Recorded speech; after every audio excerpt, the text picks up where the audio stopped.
Previously on Ferals. This is Dale Chesnutt, a small-town police officer who serves as our main protagonist. After sleeping with a mysterious woman named Gerda, Chesnutt's life began to rapidly unravel as he was hunted down by a massive killer werewolf. Against all odds, Chesnutt managed to eventually slay the beast, and he discovered that to his horror, he now had claw-like protrusions sprouting off of his fingers. But not only that, Chesnutt now possessed rapid healing, hair growth, as well as enhanced strength. After killing the werewolf, Chesnutt vowed vengeance against the person who sent the creature after him, which is revealed to be Gerda's husband, a man named Christopher. Unfortunately, Chesnutt's revenge tour ended with him being captured and chained up by Christopher. It turns out that Christopher was the leader of a secret cult dating back to Viking times. Each member of the cult had the claw hands and other concordant qualities. Such folk are known as the Ferals, and Chesnutt himself was now among them because feral women, like Gerda, can infect and spread the malady via sexual transmission. And as it pertains to the werewolf, its existence is carefully managed in a particular ritual. You see, when a werewolf dies, a feral individual must drink its blood in order to become the next werewolf, and that is what Christopher tried to do to Chesnutt, force him to become the next werewolf. But before he could do that, the FBI crashed the party and massacred the feral community. At the end of it all, the only survivors remaining were the silver-haired FBI agent, Shu, and the battered and bloodied Chesnutt. And now you know. Hey guys, welcome back to the channel. Or if you're a first-timer, hi there, my name is Juan. Anyway, due to overwhelming popular demand, today we'll be discussing Ferals, Volume 2, aka Issues 7 through 12. Yeah, this is a very cool cover. I'm a big fan of it. Anyway, once again, we have the creative team of writer David Lapham and artist Gabriel Andrade behind this volume, which is pretty cool. But seeing as we're pretty much all caught up, I think it's about time to jump right in. But before we do so, make sure to subscribe to the channel in order to stay in the loop with all the latest videos. But enough with that, let's begin. Right, so our story opens with Chesnutt waking up in a hospital in the wake of the FBI's extermination campaign. He's already healed remarkably well since the last time we saw him. In any case, a nurse opens the door, realizes Chesnutt is conscious, and starts yelling out that he's awake, prompting federal agents to swarm the room. They tell Chesnutt that higher-ups will see him shortly, and that's exactly what happens. It's Special Agent Shu, who is now sporting a cast to support what's left of his cut-off arm. And accompanying Shu is his boss, a man named Gordon Crane. Chesnutt has no idea what's up. He thinks he's being framed or being held for experimentation or something, but Gordon assuages at least those concerns. You see, even outside the fact that nurses have had to trim his nails and shave him every day, the FBI is obviously aware that Chesnutt is a feral wolfman now, and that makes this an incredibly unique situation with an extraordinary opportunity behind it. That is because, as they tell Chesnutt, the FBI is aware of cult-like activity in a couple of small towns across the country, potentially similar to the feral community he just escaped from. Essentially, they want to hire Chesnutt. They need him to infiltrate the cults and collect intelligence about their numbers, plans, weapons, and capabilities, and then report it back to the FBI so they can take them all out. Chesnutt looks at them and asks, "What if I say no?" To which Gordon responds that that's not really an option. Either he can go along with the plan and even get paid for it, or alternatively, he can actually just become a prisoner of the state. And so Chesnutt really has no choice but to accept this new position. The FBI plans to send him to the state of Washington, specifically to a little town on the Canadian border called Green Gorge. But Chesnutt will not be alone. The FBI has also assigned a special agent along with him, named Pia. Pia is posing as Chesnutt's wife, and is of Norwegian descent, which will hopefully aid them in gaining acceptance. So Chesnutt and Pia begin their long trip to Green Gorge. On the way, they stop at a diner, and get to know each other a little bit better. Their cover story is that they have been married for 6 years, and are visiting the town in order to hunt game over the summer. Chesnutt even has a special undercover name he'll be using, Sven. Whatever the case, Chesnutt tries to rizz Pia up, pulling a few lines out on her, but she isn't having it at all, and she mercilessly shoots him down. When the pair finally rolls into their destination, their first stop is at a local pub. Chesnutt wastes no time breaking into character, instantly adopting a loudmouth, abrasive, cavalier-type persona. Pia, for her part, tries to reel Chesnutt back in, and instead directly converse with the townsfolk, but Chesnutt tells her to shut the fuck up and go back to the car. Don't worry though, Chesnutt is not being douchey just for the hell of it. He knows that, at least in the feral community he got caught up in, that the men are much more dominant and overtly abusive toward the women, so he needs to play along in order to blend in. I say all that, but immediately after, Chesnutt winds up getting into a brawl with one of the townies. In fact, he goes pretty unhinged on the guy, and before he leaves, Chesnutt basically lets everyone know that he knows they are feral, and that so is he. That night at their cabin, Chesnutt apologizes to Pia for how he treated her. Pia appears kind of shrinking and reticent, but Chesnutt presses on, telling her that he can sense that something is deeply wrong here, and that maybe they should just pull the plug on the entire operation. They scan each other's faces for a moment, before Pia breaks the silence by saying that they should have sex, which they do. In fact, they can't keep their hands off of each other, carrying on into the next morning as well. Well, at least that is until they are interrupted by the sound of a heavy pounding at their door. Chesnutt opens up, with his free willy out apparently, to two men standing there. One of them introduces himself as Adolf, and says that his partner here is named Nick. Anyway, Chesnutt finally puts on some clothes and tells Pia that he's going out with the men in the hopes of mining some intel out of them. And so, the nut man gets into Adolf's vehicle, and they drive off. Chesnutt tries to make light conversation with the two in order to get them to open up, and he even suggests that they go ahead and stop at the local IHOP on him. But they don't seem to be interested. It was at that very moment that Chesnutt knew something was seriously wrong here. The exact second Adolf and Nick so callously rejected the prospect of enjoying a world-class breakfast at a premier cultural institution, such as the Hop. I mean, who does that? And for that reason, Chesnutt recognizes that he may be in danger, and that he's kind of a dumbass for getting into a complete stranger's car in the first place. And unfortunately, Chesnutt's fears are ultimately realized, because Adolf drives them out into the middle of the wooded mountains, where he points his weapon at our hero and tells him to take his clothes off. But don't worry, this isn't a deliverance-type situation. They just want Chesnutt to hunt something. Anything. Some kind of animal, I guess.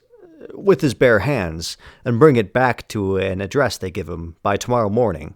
Adolf then looks at Chesnutt and tells him to make like a fat kitten bounce. They use Chesnutt's real name, by the way, which means that they knew his true identity the entire time. In any case, we cut back to Pia and see what she's up to. Right now she's on the phone with Special Agent Shu, giving a routine update on their current situation. Pia lets Shu know that they've arrived into town, and she concurs with the man that it's likely that there's a werewolf cult contained in it. But that's not really what's on her mind, though. You see, Pia and Shu are privy to some extra information Chesnutt isn't yet aware of. It turns out there's an active serial killer working in the area, known by the deadly sobriquet, the Headless Horseman, named after his proclivity toward cutting off and collecting his victims' heads. In any case, Shu instructs Pia to keep that info to herself for now. Next, Pia heads into town with the goal of meeting the local townswomen and making inroads with them. It doesn't seem to be going particularly well, though. The women just kind of stare her down and give her the side eye and stuff. But it doesn't really end there, you see, because when Pia is heading toward her vehicle, she is confronted by a group of 5 women who randomly assault her and call her names. They grab Pia's hair and start dragging her to one of their cars. They open up the back and throw Pia in before starting to rip the clothes off the struggling girl. The women suddenly stop, though, because they realize they fucked up and Pia was actually not the person they were looking for. Whoopsie-daisy. One of them mumbles some sort of half-baked apology, but Pia just decks her in the face. A couple hours later, and things have cooled off, though, and Pia hangs out with the women at one of their houses. It turns out that Lisa, the one in the flower dress, was searching for the woman her husband was cheating on her with, and this was all just a giant mix-up. Her husband is that Nick fellow, by the way. Whatever the case, all is well and good now, and the women talk about throwing a barbecue, so Pia and Sven, aka Chesnutt, can meet everyone. Pia smiles and accepts this invitation before asking if it is possible for her to take the newspaper she's holding in her hands back home with her. The cover story on the paper is about a school bus full of high schoolers that went missing 2 weeks ago in a town about 40 miles away. The women quickly glance at each other and rejoin that the story had nothing to do with Green Gorge. And so we return to our friend, Chesnutt. The sun is setting now, and Chesnutt is running around the wilderness, in his underwear, trying to hunt an animal to fulfill that weird request Adolf demanded of him. He kind of sucks at it, though, and keeps failing. Chesnutt rages out and thinks about how much he would rather be at an IHOP right now. That is, until he hears a strange sound in the distance.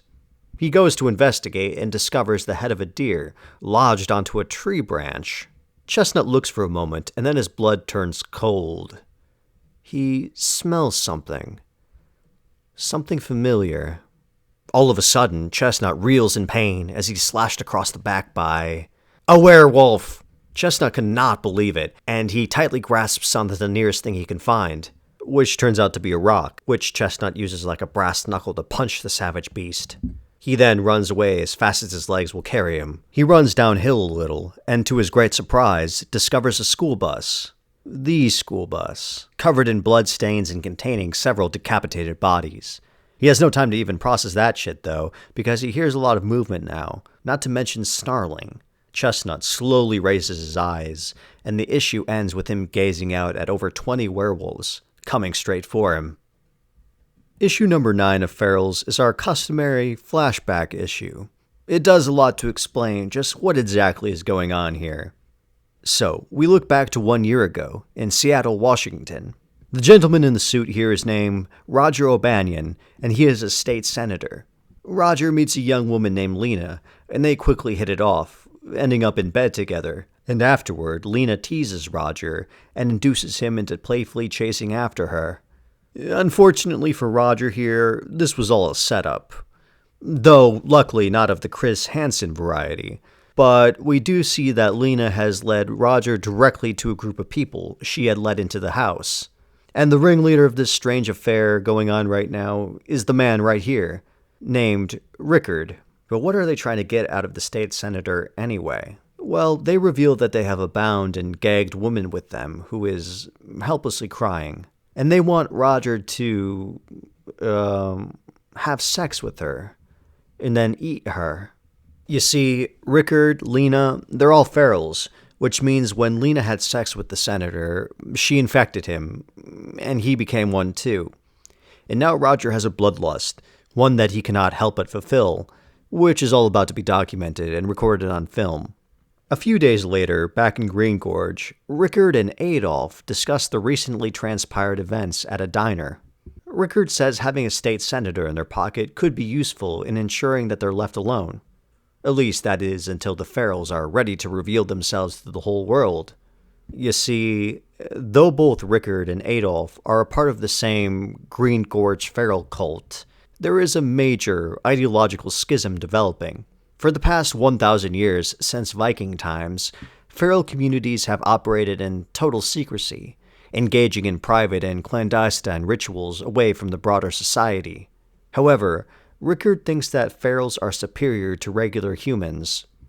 Ferals are the stronger, and so it is a crime against nature for them to be the ones forced underground.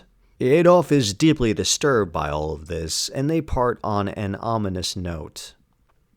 We then cut over to a gay bar where Rickard is engaged in some homosexual activity with a young man in a grimy bathroom.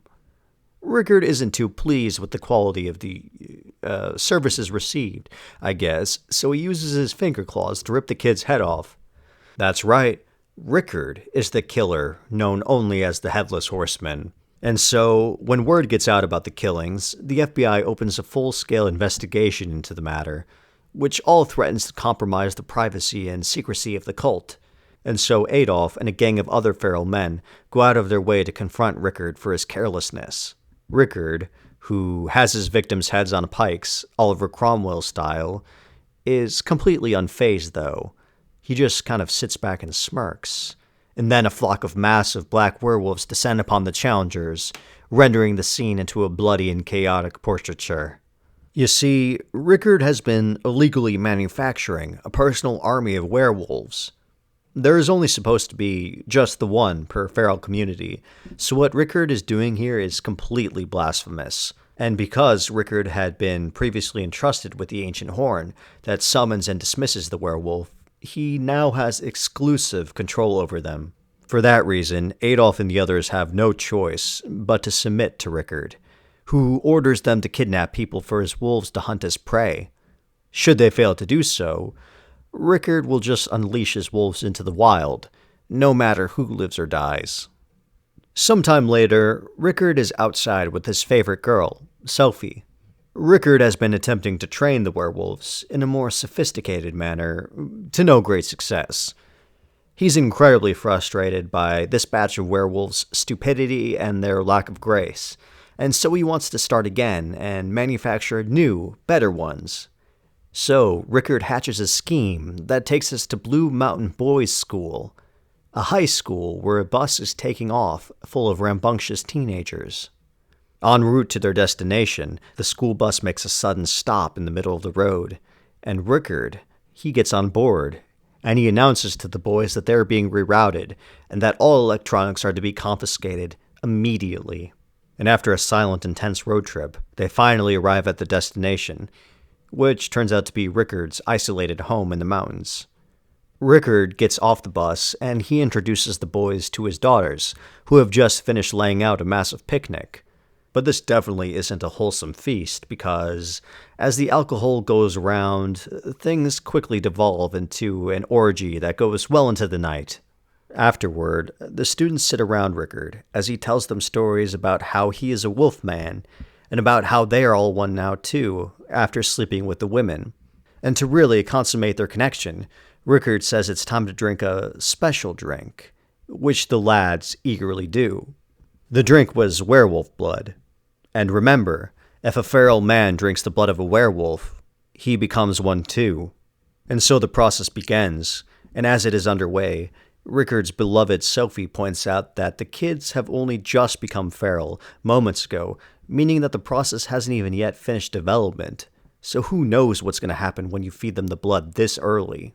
The issue ends, taking us right up back to the present, with Adolf and Nick discussing the missing school bus, and then talking about how Chesnutt just rolled up into town and beat up a guy in a bar.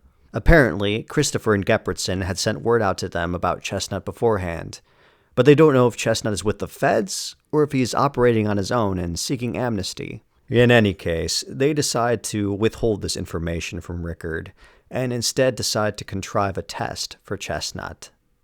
Oh, hi. I didn't see you there. While I have you, I might as well let you know about my YouTube membership program. You see, for just $1.99 a month, you can support the channel and get access to a special loyalty badge next to your name, videos a bit early, and a set of exclusive community emojis. I quite like the smiling cross guy one, personally. Just a little goes a long way in helping create more videos, so I thank you for the consideration. But enough with that, let's get back to the video. So now that we're all caught up, we return to the present where we see our boy, Chesnutt, cowering in the school bus where he has taken cover from all the werewolves who are aggressively gnashing at him. Obviously, these wolves were once the students who disappeared, and their premature transformations resulted in them being smaller and smarter werewolves, as well as being quicker and more man-like. In any case, one of the wolves slashes Chesnutt's chest. Too bad it wasn't the side with his dumbass tattoos on it. Chesnutt responds by pulling out one of the bus's seat springs and jamming it into the animal's eyes. He then hotwires the bus and stomps his foot down on the gas as hard as he can. The bus whirs and sputters about, and the tires spin around in the mud until, finally, the bus launches forward at breakneck speed. Unfortunately, though, some of the wolves board the bus and start tearing away at Chesnutt. And believe it or not, all this fighting is actually kind of distracting away from his driving, and so the bus goes careening off a cliff. Make sure to thank the bus driver, am I right?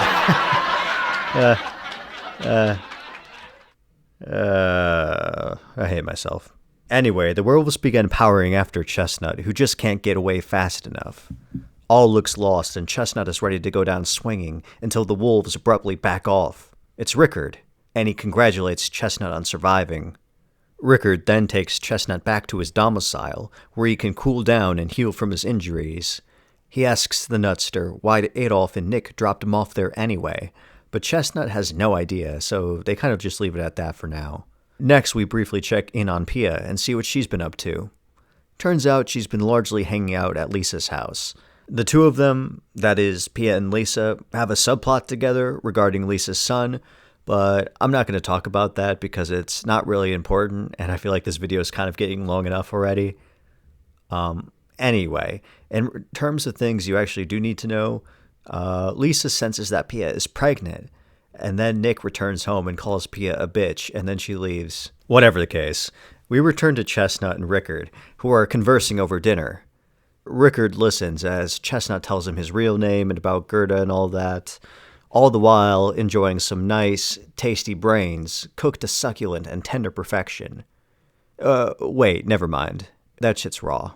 Anyway, Chesnutt tells Rickard that he killed the other feral community from Volume 1 out of revenge and that now he has been drifting town to town. And Rickard responds with this whole diatribe about starting some kind of war and stuff and about how Chesnutt's place should be with him. He then lets Chesnutt go free and watches as he slinks off into the night, well aware that Adolf sent him here as some sort of grand unknown move. When Pia and Chesnutt are finally reunited, she is less than enthused that he has been missing for the past 10 days, but they have a party to be at in an hour, so they get their shit together. And things don't go that great at the party either, to be honest. Chesnutt sees Nick again and greets him with a solid left hook to the face. After that drama, Chesnutt finally sits down and meets again with Adolf, who is also at the party, I guess. Adolf tosses Chesnutt's old police badge onto the table in front of them and explains that they obviously know who he is, and that they think Chesnutt will be important to their people.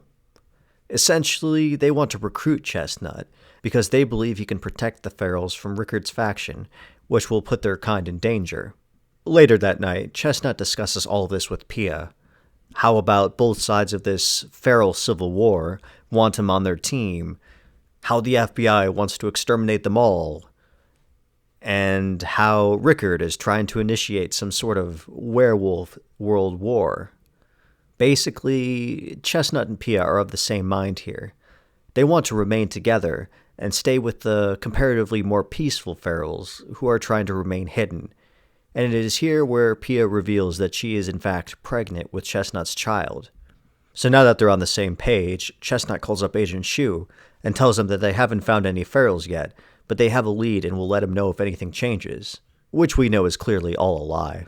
And from there, our story takes a time jump, about 6 to 8 weeks into the future. In Washington, D.C., we see the government conducting experiments on feral and werewolf corpses. But don't worry about that, though. That's only really relevant for the next volume, Volume 3, which we'll talk about later. Anyway, we're back in Green Gorge now, where Chesnutt has become the town's sheriff, so to speak. Chesnutt and Pia have continued to make up stories about their supposed progress in infiltrating the cult, but they both know that they have to give the FBI something soon, after stringing them along all summer. And remember, the two see the town as their home now, and a place to raise their baby together, so they don't want the Gubbymint to come in and start napalming everything. But don't worry, Chesnutt has a plan, and he thinks he can kill 2 birds with 1 stone here. You see, he knows that Rickard has to be eliminated before he does something totally drastic and unhinged, compromising the security of the feral community. And further, Chesnutt is now aware that the FBI was desperately searching for the Headless Horseman serial killer in the first place. Who is Rickard? So Chesnutt plans to capture or kill Rickard and hand whatever's left of him over to the FBI. But first, Chesnutt needs to destroy all the wolves as well as any evidence of their existence, so the feds don't become aware of the scope of the feral cult and kill them all. And so Chesnutt, Adolf, and a crew of men arm themselves to the teeth in preparation for the confrontation. They roll out on foot in the dead of a dark and stormy night. With the rain pounding down on them, Chesnutt's hit team moves up toward Rickard's cabin. They slowly push open the door, and while they don't see anybody, they do hear something a little further into the house. And when they go up and investigate the sound, they witness something quite literally unfathomable. It's one of Rickard's engineered wolves. It's, mating with one of his women. Let's just say this isn't exactly the kind of wildlife documentary you would expect to find on the National Geographic Channel. Everyone just stops and stares in astonishment, open-mouthed and frozen in shock. That is, until the woman realizes that she's being watched and yells at everyone to get the fuck out. Chesnutt then moves fast and shoots the werewolf in the chest and double taps it before being tackled by the naked lady. And when the men's back are turned, the rest of Rickard's girls creep up on them and hold them at gunpoint. Disturbingly, most of them are pregnant, because they too have been having relations with the fucking werewolves. But before you can even blink, the balance of this standoff changes yet again as Chesnutt fights back and the rest of Adolf's men arrive as backup. Needless to say, this entire thing is a major clusterfuck, and as Chesnutt tells Adolf when they step outside, all of this needs to be cleaned up, and quickly. Chesnutt explains to him how he was undercover for the FBI, and how Rickard and all his monstrosities and experiments and whatnot, well, all of that has to be dead and buried by the time the government gets here, otherwise they won't think that the problem is over and dealt with. But neither Chesnutt nor Adolf, nor even the FBI, has even the faintest notion of just how out of control the situation has really gotten. Because as we see, at this very moment, in a town 80 miles south of Green Gorge, a dog is barking in the night at something. And as the owner checks things out and comforts his pet, he looks in the direction his dog was barking in, and his heart skips a beat. Lurching toward the poor old sop is a cadre of werewolves, who make quick work out of the man. But the horror doesn't end there. In fact, it's only just beginning, as we pan out to the rest of the neighborhood, where a literal army of wolves is brutally tearing apart every man, woman, and child in the entire township. It's truly a living nightmare. And back in Green Gorge, Pia comes upon Chesnutt, laying pale and sweaty on the couch. He says he has done something terrible. Pia asks what he means, and Chesnutt recounts how he watched Adolf, on his orders, rip apart and murder all the women on Rickard's property, including his oh-so-precious Sophie. Chesnutt feels really bad about it, not because it didn't have to happen, because it did. No, he feels bad because, deep down, he knows they all kind of liked it. But before they can really unpack all that, they hear footsteps on the roof, and then all of a sudden, Kevlar-wearing soldiers bust down the doors and fly through the windows carrying M16s. It's the FBI. It's Agent Shu and his superior, Gordon Crane, accompanied by a special contingent of the U.S. military. Gordon informs Chesnutt and Pia of the discovery of the complete massacre of that town earlier. Apparently, all 3,500 people were totally wiped out or eaten, and even some were raped. Accusations start flying, and Shu and Chesnutt get into it, with the former asking the latter where the hell he was and why he failed to mention that there was a werewolf factory pumping them out over here. Gordon steps in before things escalate to fists, reminding them as calmly as he can that there is currently an ongoing national security threat and that they all need to get their shit together pronto. So they all resolve to come together and put an end to Rickard, his wolves, and his madness, once and for all, and so they set off for the villain's house in the mountains. As for Pia, well, she's pregnant and is not about to go to a prospective war zone. Plus, she has a secret task to complete, so she stays behind. To that end, Pia goes over to the town hall, where Adolf is trying to calm the rest of the feral community down. She takes the stage and reveals to everybody that she was an undercover FBI agent the whole time. But nevertheless, she assures them that the government doesn't know about them yet. So if they want to survive the next 24 hours, they need to go home right now and pretend to be normal citizens, completely unaware of what's going on. From there, we transition to Chesnutt, the FBI, and the military, getting ready to commence their raid at Rickard's. They have tanks, helicopters, hundreds of soldiers, and plenty of weapons.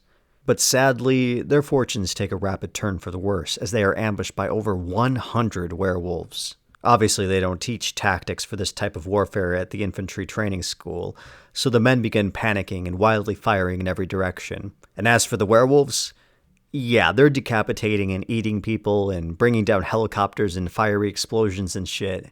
It's absolutely unreal, and the losses are massive. The still airborne Chesnutt screams for his helicopter to be grounded immediately, and he, Shu, and a platoon of men sprint toward Rickard's house. Chesnutt kicks down the door and informs everyone that Rickard can only be taken dead before he deliberately instructs everybody where to go. You see, Chesnutt has a little bit of an ulterior motive. He wants to destroy the evidence of the women he's killed, for two reasons.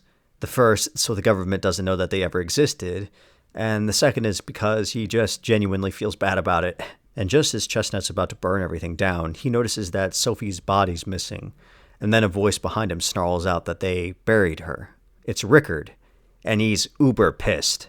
He's absolutely irate that Chesnutt betrayed him after Rickard helped him recover, and then went on to slay his favorite girl. Rickard thrashes out in anger, deeply lacerating Chesnutt's upper arm and chest.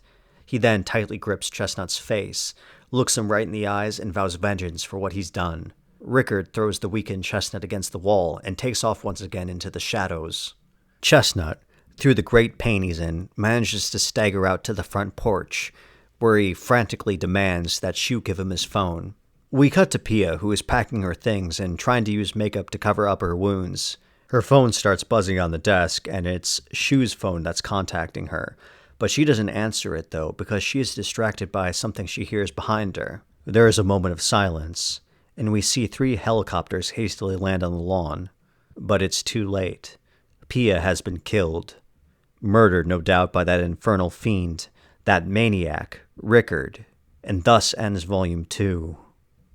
Right, so that's issues 7 through 12 of Ferals. As you can see, it ends on a pretty heavy cliffhanger.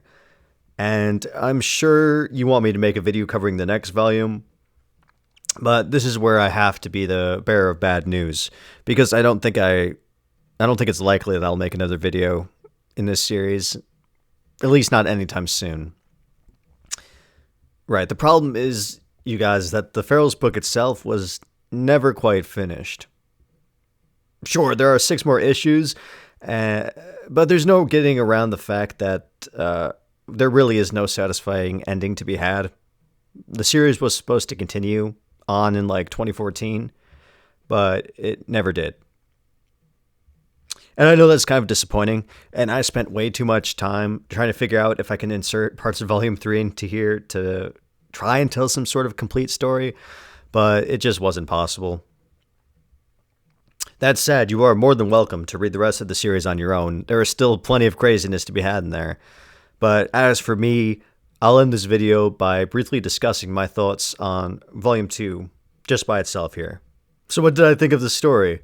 Well, I liked it for the most part. Not quite as much as Volume 1, but it's still a worthy successor in my eyes. As compared to the last video, things have definitely been upped a notch, to say the least. More characters, more groups, and way more werewolves.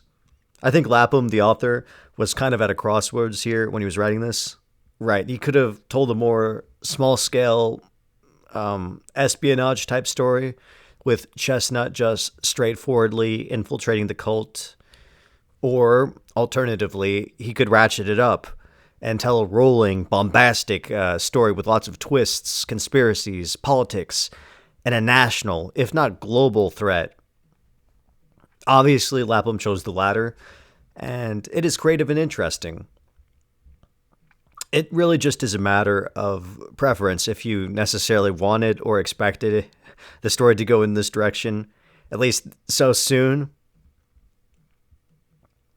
But in any case, Ferals undoubtedly continues to be a wild and absurd fun story. And there's a lot going on. Maybe a little bit too much sometimes. What do I mean by this? Well, I'm not sure, for instance, if we really needed that whole serial killer headless horseman subplot.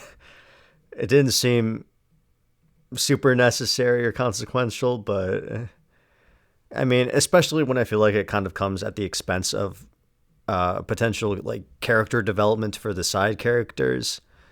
That is to say, we could have had more time developing Pia or Gordon Crane, who both showed great potential at the beginning, but who kind of teetered out by the end. Or we also could have gotten more time with Special Agent Shu, and maybe dived into his reflections upon losing his arm to the Ferals, as well as his former partner, who was killed last volume. Or investigated his growing suspicions of Chesnutt, for instance. But, whatever. It sounds like I'm kind of being harsh here, but don't get me wrong. Like I said, I enjoyed this installment of Ferals quite a bit. I had fun and was entertained. The werewolves and violence was pretty gnarly and awesome, and really, what more could you ask for? But what did you think of today's story? Was your mind blown? Make sure to leave your thoughts in the comment section down below, as well as to drop any recommendations you might have. Also, when you're at it, make sure to like and subscribe if you haven't yet already. But that about does it. I don't have much else to say. Besides, thank you for watching. I hope you have a good one.